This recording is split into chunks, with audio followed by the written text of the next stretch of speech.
many people love the idea of getting a hold of a storage locker that belonged to somebody else.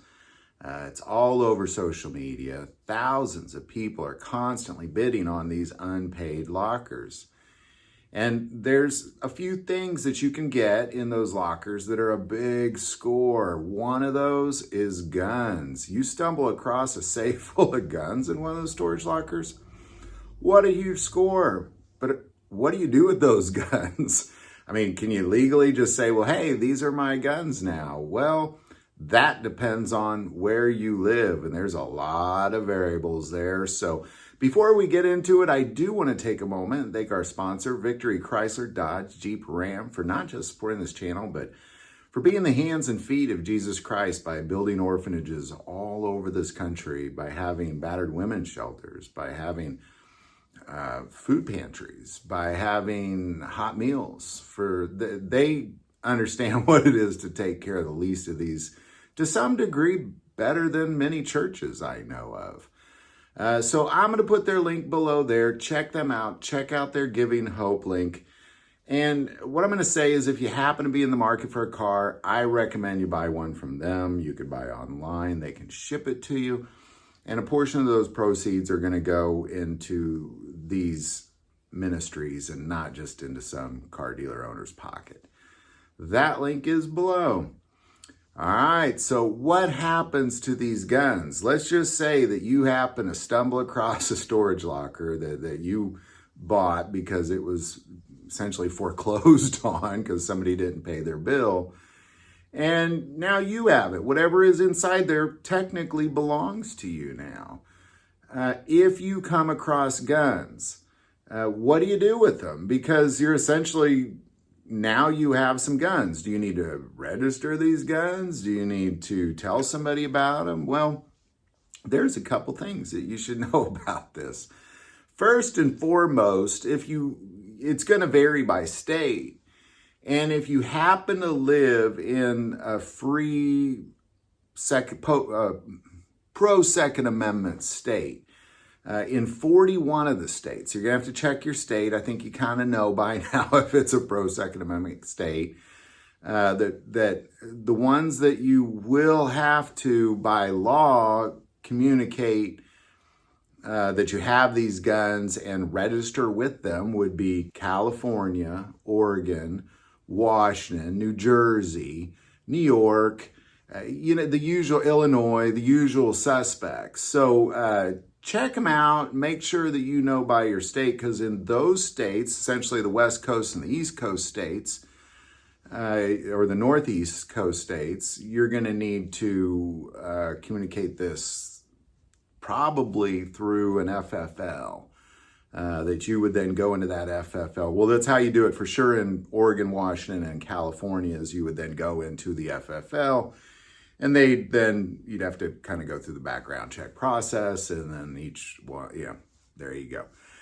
Not my rules, their rules.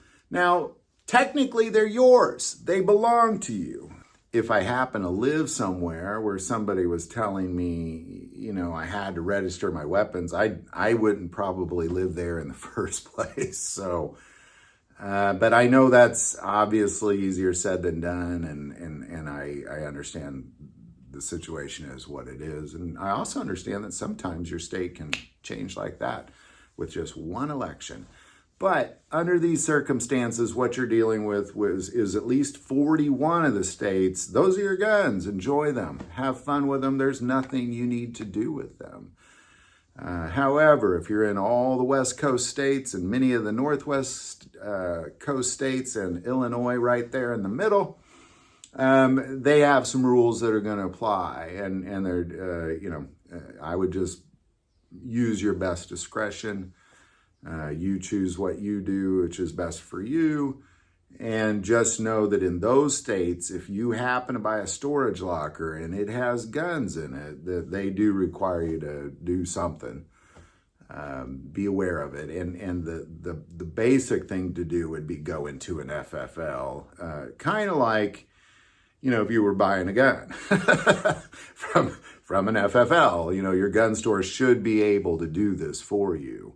So if that's what you decide to do based on the state you're in and what laws apply, call the FFL in advance, kind of know, because they're probably going to charge you something for that as well, if they even do it at all. So, just make sure that just don't lug 100 guns or whatever into an FFL without knowing in advance what it is you're walking into. But they should be able to walk you down that path, especially if you're in California, Oregon, or Washington, kind of whatever that path may be if you stumble across these particular storage lockers. Just check your state. 41 of the states, they're yours. You got to do nothing. But, the other ones, you're kind of in you're in a situation there if you happen to open up that storage locker and behold, a bunch of guns now I own. Use your best discretion. You know what's best for you and your family. But know that the law-making heads that be are kind of, they need you to do something in their mind. Use your best discretion. If it was me, personally, I live in Missouri, there's no way in heck I would be telling anybody I got those guns. I just think to myself, score! And that would be the end of it. That's easier said than done. I live in Missouri. There's no, that's okay to do here. So there you go. Any thoughts or insight? Definitely put that below. Do want to take a moment and say that most people watch this channel, they're not subscribers. Click that subscribe button. It greatly increases the algorithm and our ability to get these messages out. That link is below. But the most important part of this channel is we take prayer requests. So never hesitate to send that in. Thank you for watching this episode of God, Family, and Guns. And as always, love God, love your family, and love guns.